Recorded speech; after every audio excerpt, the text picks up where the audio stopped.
nga ne pat mel ni yow doo africain. xàmmee ngeen ko yéen a ngi koy gis bu baax xam nga nag man lii moo tax man nit ñi duñ ma bëgg parce que man nitu dëgg la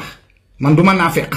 ni mu demee rek laa koy waxee balaa may commencer nag je n'ai rien contre la personne de Khaby Lame aw ma ak moom problème na wax bi leer billet yu yomb yi dem Sénégal it maa koy jaay numéro téléphone bi ci suuf boo ma contacté ñu kaleel la sa billet nga am ko ci lu yomb te wóor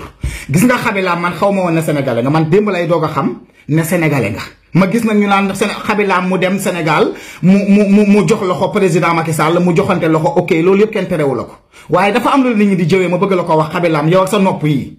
xale yu bëri xamuñu woon ne sénégalais nga gis nga dafa tolloon benn jamono ñuy rukk Sénégal di leen tëccal gis nga indépendance bi nga am ni tey ba dem di sourire na ŋàññ sa 32 ans yi di joxe loxo ñun ñoo ko xeex nga am kàddu ci internet bi waroon na génn jamono boobu Rihanna sax génnoon na di ñu jàppale nga ne patt ci sa ruq sénégalais yi nekk Italie tamit nee na ñu ngi génn di xeex si te di naan sax nga ne patt mel ni yow doo africain